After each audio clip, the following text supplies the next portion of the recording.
भगवद्गीते अद एकादशोऽध्यायः 40 श्लोकः। नमः पुरस्ताददपृष्ठतस्ते नमोऽस्तु ते सर्वत एव शर्व अनन्दवीर्यामितविक्रमस्त्वं सर्वं सवाप्नोषि ततोषि सर्वग सकेति मध्वा प्रशभं यदुक्तं हे कृष्ण हे यादव हे सकेति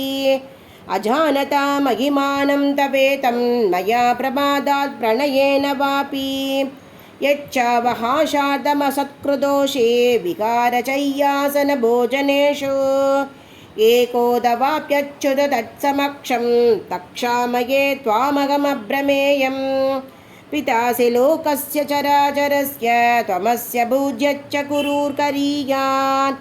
न त्वत्समोऽस्त्यधिककुतोऽन्यो लोकत्रयेभ्ये प्रतिमप्रभाव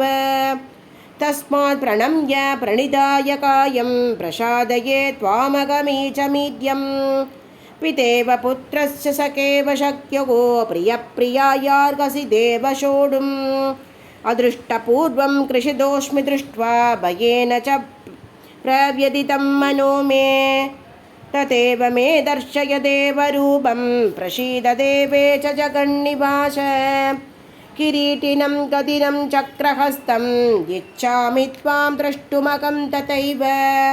तेनैव रूपेण चतुर्भुजेन सहस्रभागो भव विश्वमूर्ते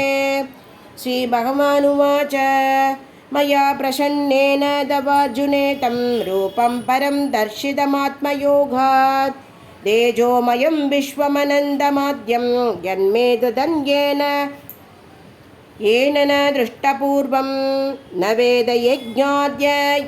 यजनैर्न दानैर्न च क्रियाद्भिर्न तपोभिरुक्रैः एवं रूपशक्य अहं नृलोके द्रष्टुं तदन्येन गुरुप्रवीर मा देव्यता मा च विमूढभावो दृष्ट्वा रूपं घोरमीतृं ममेदं यभेदपि प्रीतमना पुनस्त्वं तथैव मे रूपमिदं प्रपश्य सञ्जय उवाच इत्यर्जुनं वासुदेवस्तदुक्त्वा स्वकं रूपं दर्शयामास भूयः आश्वासयामास च पीतमेनं भूत्वा पुनः सौम्यवभूर्महात्मा अर्जुन उवाच दृष्ट्वेदं मानुषं रूपं तव सौम्यं जनार्दन इदानीमस्मि संवृद्ध सचेता प्रकृतिं गतः श्रीभगवानुवाच शुतुर्दर्शमितं रूपं दृष्ट्वा नसि यद्मम देव्या अभ्यस्य रूपस्य नित्यं दर्शनकाङ्क्षिणः नागं वेदैर्न तपसा न दानेन न सेज्यया शक्य एवं विदो द्रष्टुं दृष्ट्वा नसि मां यथा भक्त्या ध्वनन्यया शक्य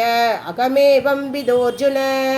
ज्ञातुं द्रष्टुं च तत्त्वेन प्रवेष्टुं च परन्तप मत्कर्म कृण्वत्मरमो मद्भक्तसङ्गवर्जितः निर्वैरसर्वभूतेषु यः स मामेति पाण्डव। ॐ तत्सदिति श्रीमद्भगवद्गीतासु उपनिषत्सु ब्रह्मविद्यायां योगशास्त्रे श्रीकृष्णार्जुनसंवादे विश्वरूपदर्शनयोगो नाम एकादशोऽध्यायः। श्रीहरये नमः श्रीहरये नमः श्रीहरये नमः।